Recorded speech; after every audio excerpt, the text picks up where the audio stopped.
आप सभी का एक बार फिर से स्वागत है। जो श्रृंखला हम चला रहे थे हिंदी व्याकरण की, आज उसका एक नया टॉपिक संधि। तो देखो, वही 10 क्वेश्चन होंगे और कोशिश करेंगे कि 10 क्वेश्चन के माध्यम से इस टॉपिक को बहुत कुछ हम कर सके। तो आज का हमारा जो पहला क्वेश्चन है वो है, ब्रह्मोत्सव में कौन सी संधि है। आप लोगों को ये बताना है कि ब्रह्मोत्सव जो शब्द लिखा हुआ है इसमें कौन सी संधि है। क्या इसमें गुण संधि है, यण है, वर्ती है या दीर्घ संधि है। देखो, शब्द है हमारे पास ब्रह्मोत्सव। आप लोगों को बताना है प्रमोद में कौन सी संधि है। क्या गुण संधि है, यण संधि है, वृद्धि है या दीर्घ। सौर संधि के भाग, ये जो चारों है ना, ये है सौर संधि के भाग।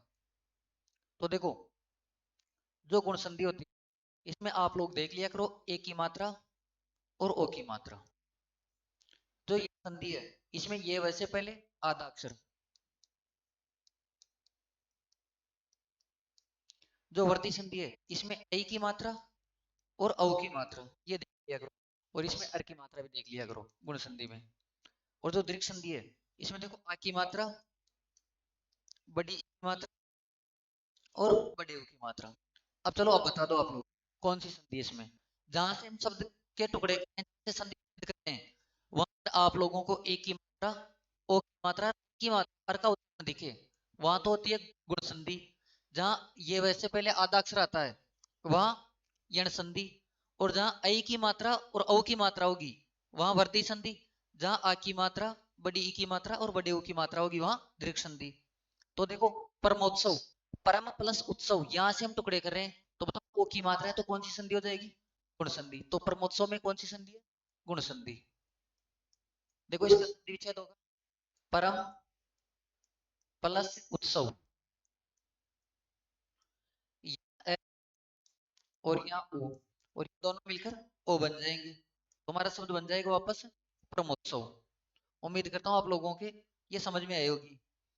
तो देखो, कहीं भी गुण संधि हो तो ए की मात्रा, ओ की मात्रा, अर देख लिया करो। यण संधि में ये वैसे पहले आधा अक्षर देख लिया करो। और वर्ती संधि में जैसे देखो एक एक, ये देखो ये वर्ती संधि का उदाहरण हो जाएगा। ठीक है, दीर्घ संधि में जैसे विद्यालय, जैसे वर्ती संधि में, सॉरी, दीर्घ संधि में आप लोग देख लो कपीस। देखो, यहाँ बड़ी की मात्रा है, यहाँ देखो आ की मात्रा है, तो इसमें हो जाएगा जैसे ऊ की मात्रा के देखोगे तो लघुर्मी। तो इनमें दीर्घ संधि है। देखो अगला क्वेश्चन, सदैव शब्द का संधि विच्छेद होगा। आप लोगों के सामने शब्द है सदैव, और अब आप लोग बताओ सदैव शब्द का संधि विच्छेद क्या होगा। चलो पहले तो आप सभी ये बता दो कि सदैव शब्द में कौन सी संधि है। स्वर संधि है, स्वर संधि में से कौन सी संधि है ये बताओ। क्या इसमें वर्ती संधि है, दीर्घ संधि है, यण है, अयादि है, कौन सी संधि है बताओ। हमारे पास शब्द है सदैव, और सदैव शब्द में कौन सी संधि है ये आप लोगों को बताना है। जल्दी से कमेंट करके बताओ सदैव शब्द में कौन सी संधि है। तो देखो, आई की मात्रा है, डबल मात्रा है, तो यहाँ संधि तो हो जाएगी हमारे पास वर्ती संधि।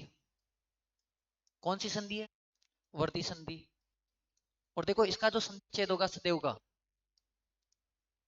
सदैव शब्द का संधि विच्छेद होता है सदा प्लस एव। अब आप लोग देख लो कौन ऑप्शन रखा हुआ है, सदा प्लस एव। तो इसका जो आंसर होगा वो बी आंसर हो जाएगा। देखो आगे, नमस्ते में कौन सी संधि है। क्या नमस्ते में दीर्घ संधि है, व्यंजन संधि है, संधि है या विसर्ग संधि है बताओ। नमस्ते जो शब्द है उसमें कौन सी संधि होगी। देखो, आप लोग ऑप्शन काटना सीखो, सबसे बेस्ट तरीका ये भी होता है। जैसे मान लो दीर्घ संधि के, आप जानते हो कि आ की मात्रा, बड़ी ई और बड़ा ऊ। इस नमस्ते शब्द में कहा कहीं भी आ की, बड़ी ई और ऊ की मात्रा नहीं है, तो ये तो हो ही नहीं सकता। ठीक है, देखो अयादी संधि क्या होती है बताओ। अयादी संधि जैसे पावक, इसमें नयन, मतलब व और अ, इन सब को देखा करो अयादी संधि में। तो यहाँ भी ये भी नहीं हो सकता। अब हमारे पास दो संधि बच गई, एक तो व्यंजन संधि और एक विसर्ग संधि। चलो इन दोनों में से बताओ कौन सी संधि हो सकती है। नमस्ते में कौन सी संधि, चलो संधि विच्छेद करता हूँ, बता दो। नमः प्लस ते, अब बताओ कौन सी संधि होगी। तो नमस्ते में संधि होगी हमारे पास विसर्ग संधि। देखो इसी प्रकार नमः प्लस कार, और ये हो जाएगा नमस्कार। इसी तरह ये भी नमस्ते हो जाएगा, विसर्ग से में चेंज हो जाएगा। ठीक है, देखो क्वेश्चन नंबर 4, पितृ अनुमति शब्द का संधि विच्छेद होगा, बताओ पितृ अनुमति शब्द का संधि विच्छेद कौन सा होगा। अगर आप लोग इन ऑप्शनों को ढंग से देखोगे तो इस क्वेश्चन का आंसर आराम आराम से बता सकते हो। बताओ क्या होगा, जल्दी से कमेंट करके बताओ इसका आंसर क्या होगा। क्या पितृ प्लस अनुमति होगा, क्या पितृ प्लस अनुमति होगा, क्या पितृनु प्लस मति होगा, क्या पितृनु प्लस मति होगा, बताओ। पितृ अनुमति शब्द का संधि विच्छेद क्या होगा, जल्दी से बताओ।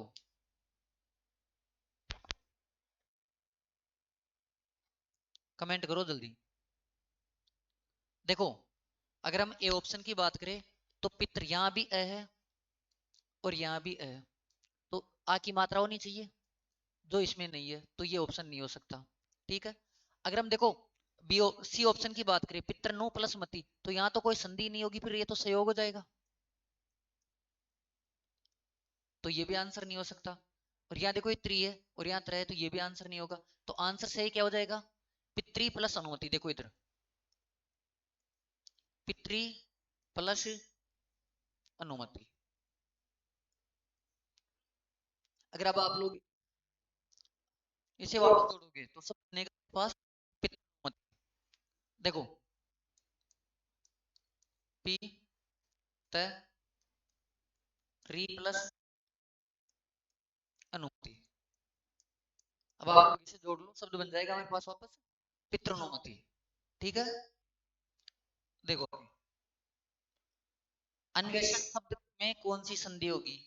जो अन्वेषण शब्द है इसमें व्यंजन संधि होगी, विसर्ग संधि होगी, यण संधि होगी या अयादि संधि होगी, बताओ। देखो इसका संधि विच्छेद होगा अनु प्लस एषण। इस शब्द का संधि विच्छेद होगा हमारे पास अनु प्लस एषण, और इसमें होगी यण संधि। देखो एन प्लस उ प्लस एषण, और यण संधि में ई का तो ये बन जाता है और उ का वह बन जाता है। तो देखो ए यादा न प्लस उ का बन जाएगा व प्लस एषण, तो ए ये आदा न व में एक की मात्रा जोड़ो वे और एषण, तो हमारे पास वापस शब्द आ जाएगा अन्वेषण। तो अन्वेषण शब्द में कौन सी संधि होगी, बताओ, यण संधि होगी। अन्वेषण शब्द में कौन सी संधि होगी, यण संधि। आगे देखो राजर्षि शब्द में कौन सी संधि है, बताओ। क्या वर्दी संधि है, दीर्घ संधि है, यण संधि है या गुण संधि है। तो देखो वर्दी संधि तो जहां डबल मात्रा होगी ना, एक की मात्रा और औ की मात्रा वहां होगी, तो वर्दी संधि हो नहीं सकती।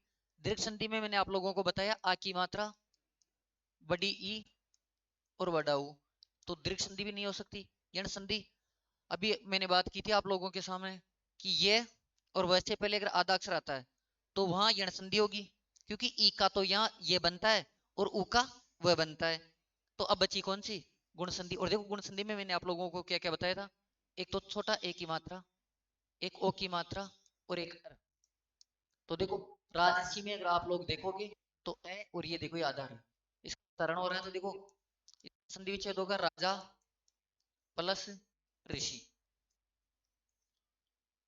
राजऋषि का संधि विच्छेद होगा राजा प्लस ऋषि। अच्छा इसका राज प्लस ऋषि भी सही है। अगर आप लोगों को कोई भी ये बता दे कि राजऋषि शब्द का संधि विच्छेद राजा प्लस ऋषि होगा तो वो भी सही है, और अगर ये बोले कि राज प्लस ऋषि होगा तो वो भी सही है, क्योंकि ये जो मूल शब्द होता है ना ये राजन होता है और इसका न का लोप हो जाता है, न लोप व्यंजन संधि के अनुसार। ठीक है। देखो क्वेश्चन नंबर 7, निम्नलिखित में से किस शब्द में व्यंजन संधि होगी? आप लोगों को ये बताना है कि क्या पावक, प्रत्यक्ष, नरेश और जगन्नाथ, इन चारों में से किस शब्द में व्यंजन संधि होगी? बताओ। देखो पावक शब्द में तो होगी अयादी संधि, जो हमारे पास पावक शब्द है इसमें होगी अयादी संधि। प्रत्यक्ष में बताओ कौन सी संधि होगी? यण संधि, क्योंकि देखो प्रति प्लस अक्षी, अगर कोई भी प्रत्यक्ष शब्द का संधि विच्छेद बताए कि प्रति प्लस अक्ष, तो गलत होगा, क्योंकि अक्ष का मतलब होता है दूरी, जो एक सेंटर पर घूमती है ना, जैसे पृथ्वी अपने अक्ष पर घूमती है, तो वो तो होता है अक्ष। और अक्षी का मतलब होता है आंखें, और प्रत्यक्ष का मतलब होता है आंखें सामने, जो आंखों के सामने कोई भी घटना होती है ना, वो होता है प्रत्यक्ष। तो अक्षी होगा, क्योंकि अक्षी का मतलब होता है आंखें। ठीक है। नरेश देखो, नर प्लस ईश, नर प्लस ईश, तो यहां होगी गुण संधि। तो हमारे पास बचा क्या? जगन्नाथ। तो देखो इसका संधि विच्छेद होगा जगत प्लस नाथ। तो जगत प्लस नाथ, देखो अगर प्रथम वर्ण के बाद पंचम वर्ण होता है तो प्रथम भी अपने ही पंचम वर्ण में चेंज हो जाता है, तो ये होगा जगन्नाथ।